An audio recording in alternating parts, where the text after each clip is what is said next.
So now today we'll discuss some numerical questions on the magnetic force experienced by a charged particle and the magnetic force experienced by a conductor wire. So last class के अंदर हमने discuss किया था कि magnetic force experienced by the charged particle is q v cross b and the magnetic force experienced by a current carrying conductor is I L cross b. ठीक है, force is a vector quantity, तो जो force का direction है charge particle के लिए right hand screw rule से propose होगा और कंडक्टर वायर के लिए फ्लेमिंग लेफ्ट हैंड रूल से प्रपोज होगा. Charge particle and conductor wire, इन दोनों आर्टिकल में हमने जो डिस्कस किया था magnetic force experience by charge particle and conductor wire, we are placing charge particle और conductor wire in external magnetic field. इसमें प्लेस किया था एक्सटर्नल मैग्नेटिक फील्ड के अंदर हमने प्लेस किया है. सो देखिए फर्स्ट क्वेश्चन, देखिए मैं क्वेश्चन रीड कर रहा हूं तब तक शायद आपको स्क्रीन ना दिखे. सो क्वेश्चन है, a straight wire of mass 200 gram and length 1.5 meter carrying a current of 2 ampere. Now it is subjected to suspended in a mid-air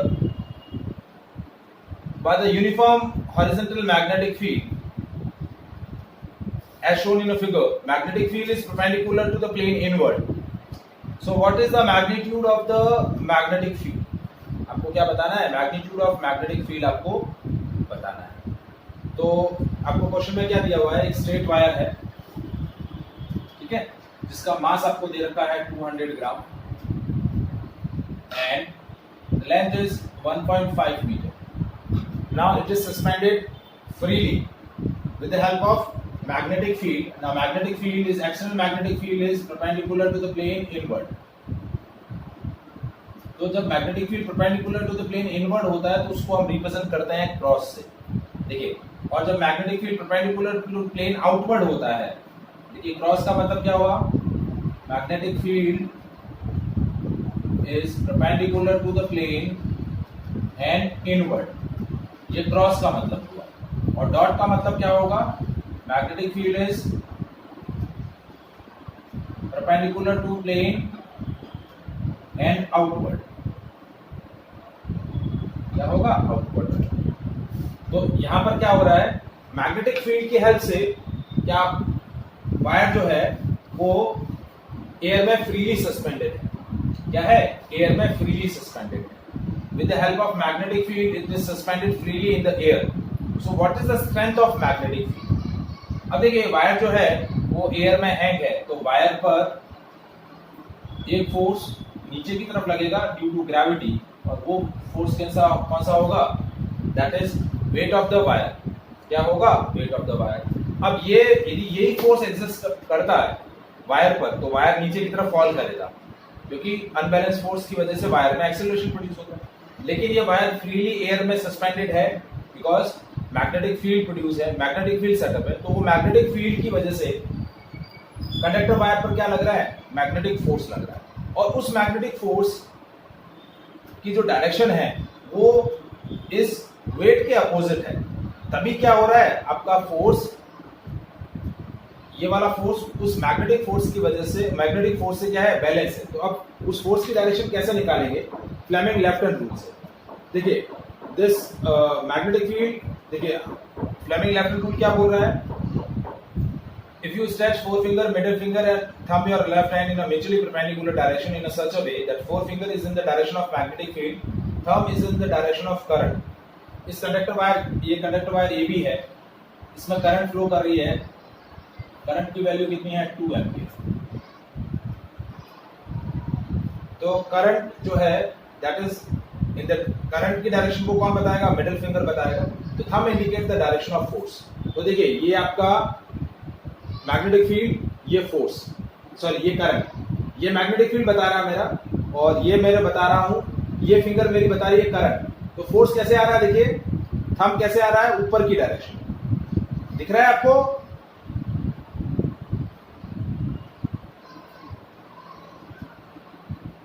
मान्या, वंदन, आर्या, दिख रहा है ये. तो देखिए ये मैग्नेटिक फील्ड अंदर की तरफ, ये करंट आपका लेफ्ट टू राइट डायरेक्शन में है, मतलब हम ऐसा बोल सकते हैं it is west to east, तो आपका जो ये थंब है वो ऊपर की डायरेक्शन, तो मैग्नेटिक फोर्स ऊपर की डायरेक्शन में, इस डायरेक्शन में है, ऊपर की डायरेक्शन। तो ये मैग्नेटिक फोर्स और वेट ऑफ द वायर दोनों एक दूसरे को बैलेंस कर रहे हैं। क्या कर रहे हैं? Weight of the wire and magnetic force balance each other. तो इस वजह से ये वायर जो है AB, it is suspended freely in the air. तो Fm is equal to mg या फिर Fm is equal to W। अब ये है magnetic force experience by current carrying conductor, तो ये हो गया ILB। सिंपल ILB लेंगे, साइन थीटा नहीं लेंगे क्योंकि साइन थीटा 90 है, क्योंकि magnetic field perpendicular to the plane inward है और लेंथ जो है वो ऐसे हॉरिजॉन्टल है, तो 90 डिग्री बन रहा है, तो यहाँ साइन 90 आ जाएगा। ILB sin 90 is equal to mg। तो ILB is equal to mg, तो b की वैल्यू क्या हो जाएगी? mg by IL। क्या हो जाएगा? mg by IL। अब m की वैल्यू है 200 ग्राम, तो 200 डिवाइड बाय 1000, तो ये हो गया 0.2 kg। ये हो गया 0.2 इंटू 9.8 डिवाइडेड बाय I की वैल्यू है 2 और L की वैल्यू है 1.5।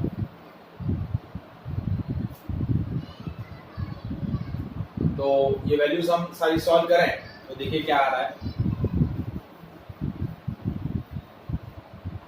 मैग्नेटिक फील्ड आया 0.2 इंटू 9.8 डिवाइड बाय 2 इंटू 1.5, ये तो कैंसिल हो गया, ये यहाँ 10 आ गया, 2 से 2 कैंसिल। तो मैग्नेटिक फील्ड का स्ट्रेंथ देखिए, मैग्नेटिक फील्ड आ जाएगा 9.8 डिवाइड बाय 150। कैसे से सॉल्व करके बताइए कितना आ रहा है ये वैल्यू, और ये मैग्नीट्यूड जो आएगा ये आएगा टेस्ला। मैग्नेटिक फील्ड का जो यूनिट होता है वो क्या होता है? टेस्ला। क्या होता है? टेस्ला। अभी देखिए मैग्नेटिक फील्ड के बारे में बहुत सारी इंफॉर्मेशन हमें लेना बाकी है, ठीक है। तो अभी के लिए जितना इंफॉर्मेशन है उसी के हिसाब से कि मैग्नेटिक फील्ड का यूनिट क्या होगा? टेस्ला रहेगा। क्या रहेगा? टेस्ला। कितना आया वैल्यू बताइए?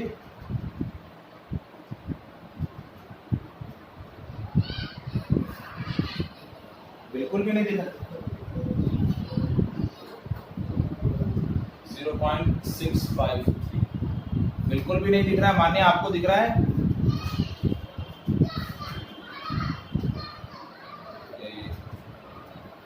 क्या करें बताओ वापस से? उसी पे जाएं वापस।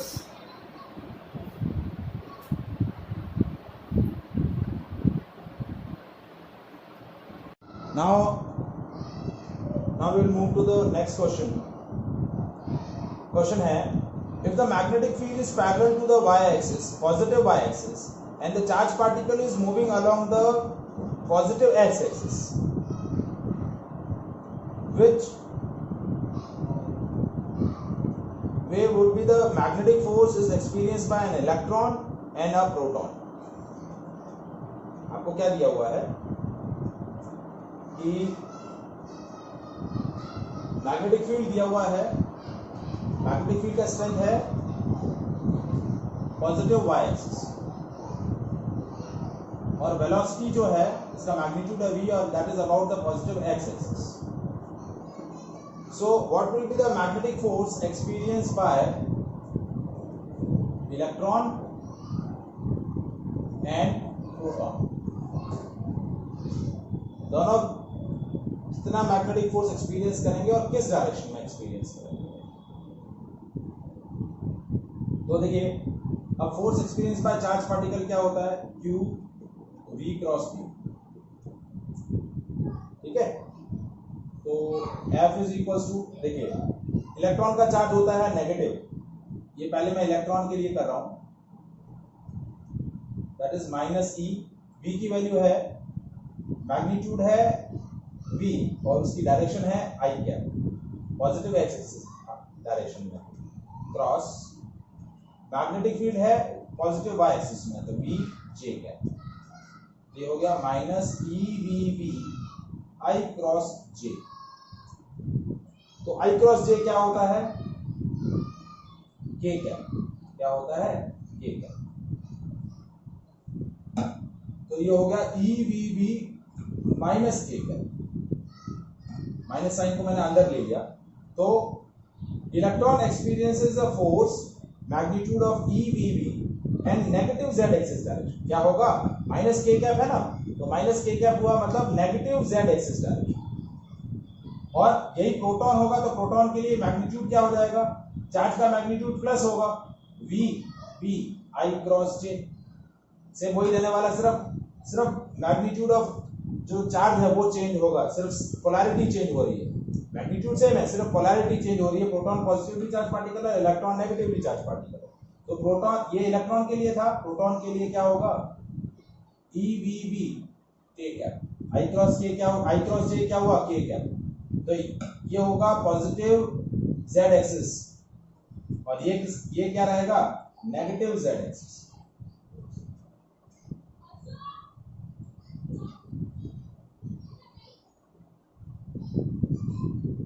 Is it clear?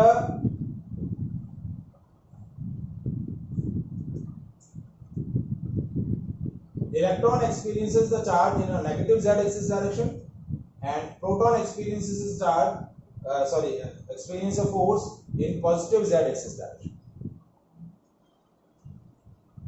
Is it clear?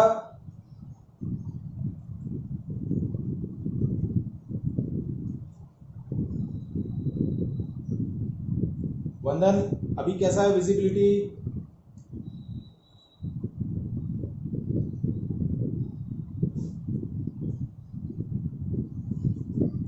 Okay, visibility कैसा है बेटा?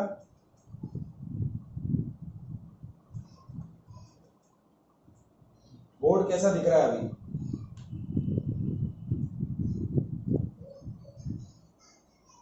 बिल्कुल ब्लर है। समझ में आ रहा है या नहीं आ रहा है? समझ में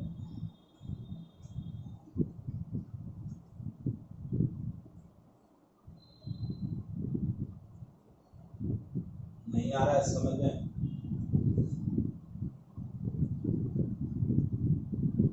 क्या करें बताओ?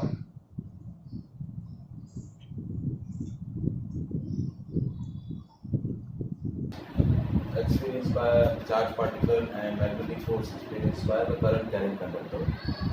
जो चार्ज पार्टिकल जो फोर्स एक्सपीरियंस करता है that is given by 2E cross B.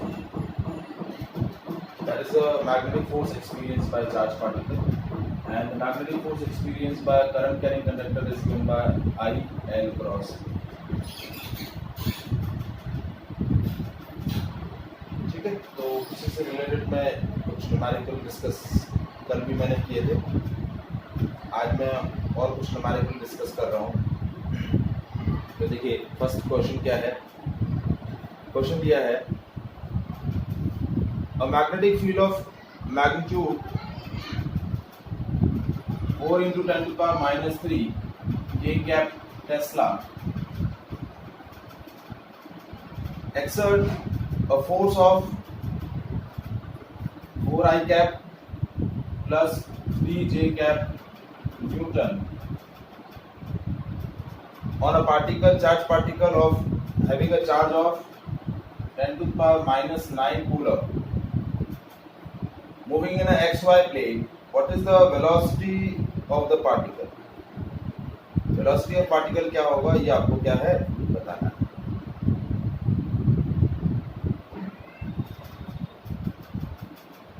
What is the velocity of particle that you have to determine? आपको क्या दिया हुआ है?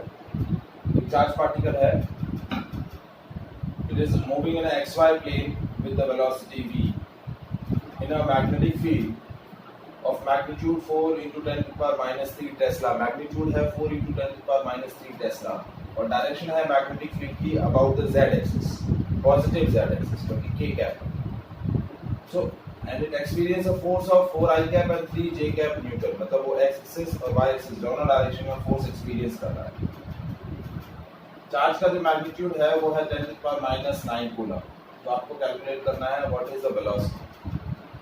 तो वेलोसिटी के दो कंपोनेंट रहेंगे, क्योंकि वो फोर्स एक्स एक्सिस के अबाउट भी एक्सपीरियंस कर रहा है और वाई एक्सिस के अबाउट भी, वाई एक्सिस डायरेक्शन में भी वो क्या कर रहा है, फोर्स एक्सपीरियंस कर रहा है। तो वेलोसिटी के क्या होंगे, दो कंपोनेंट रहेंगे। तो हम सपोज करते हैं कि let's suppose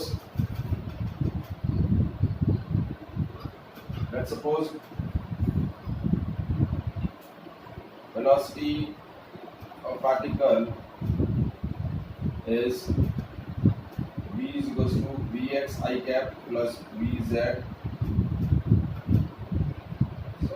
vy j cap। Velocity के दो कंपोनेंट ले लिए, वेक्टर फॉर्म में हमने वेलोसिटी लिखा vx I cap plus vy j cap। अब फोर्स जो होता है वो क्या होता है, F is equals to Q V cross. तो इसी फॉर्मेट में हमने फोर्स क्यू वी और बी की वैल्यू प्लेस कर देते हैं। तो देखिए 4i cap plus 3j cap is equals to Q की वैल्यू है 10⁻⁹, बी की वैल्यू है bx I cap plus vy j cap cross b का मैग्नीट्यूड है 4 × 10⁻³ क्यूब का।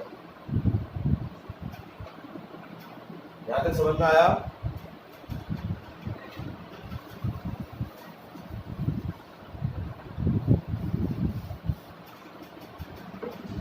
ठीक है, अब देखिए 4i cap plus 3j cap is equals to 10⁻⁹, ये हो गया dx into 4 × 10⁻³ I cross k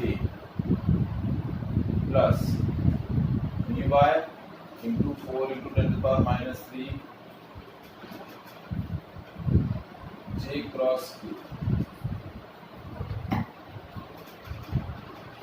4i cap plus 3j cap is equals to 10⁻⁹ multiply कर देते हैं हम, तो फोर्स का मैग्नीट्यूड मुझे थोड़ा सा चेंज लग रहा है। फोर्स का magnitude 4i cap 3j cap into 10⁻⁻10 Newton है। यहाँ इंटू 10⁻⁻10 न्यूटन रहेगा, क्या है, इंटू 10⁻⁻10। ये मैग्नीट्यूड साथ में दिया हुआ है 10⁻⁻10। 4i cap plus 3j cap into 10⁻⁻10 ये मैग्नीट्यूड दिया हुआ है। तो देखिए 4i cap plus 3j cap, ये 10⁻⁹ और ये 10⁻⁻10, इसमें से 10⁻⁹ कैंसिल हो जाएगा, बचेगा यहाँ पर 10⁻⁻1। क्योंकि जब मैं 10⁻⁻9 इधर ले आऊंगा क्रॉस मल्टीप्लाई करके, तो -9 नीचे आ गया, ऊपर ले जाएंगे तो यहाँ सिंपली बचेगा 10⁻⁻1। यहाँ बच गया px 4 × 10⁻³ I क्रॉस k क्या होगा,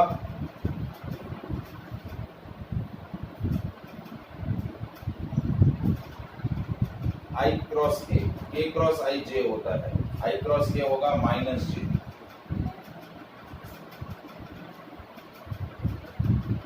ठीक है, plus vy into 4 × 10⁻³ I cross j cross k क्या होगा,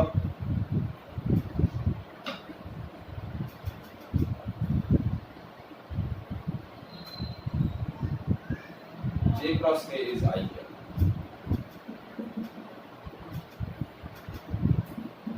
ठीक है, अब देखिए दोनों I कैप और j कैप कंपोनेंट्स को हम कंपेयर कर लेते हैं।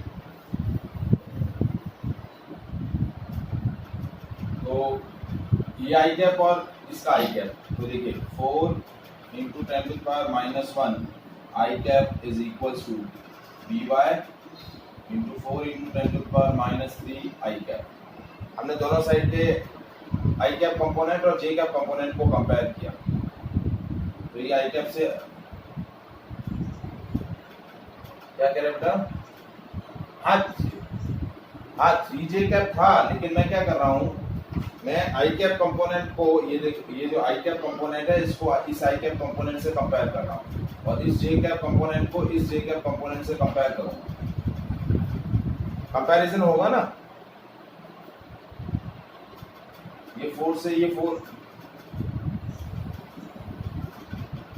यहाँ पर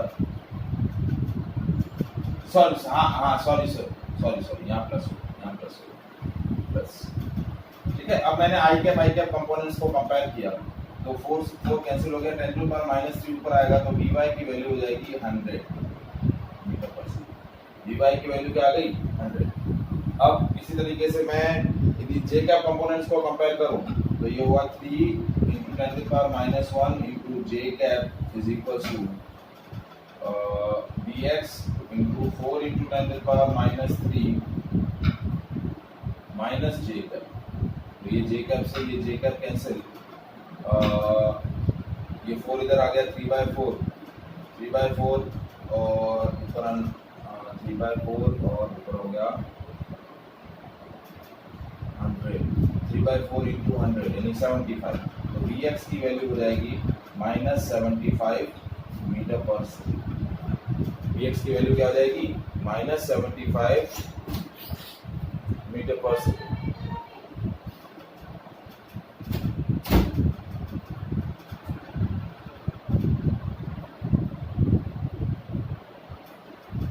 तो ये Vx की वैल्यू हो गई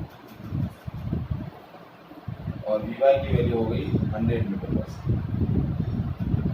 तो वेलोसिटी कंपोनेंट वेलोसिटी ओवरऑल क्या आया -75 I cap plus 100 J cap. That will be the velocity.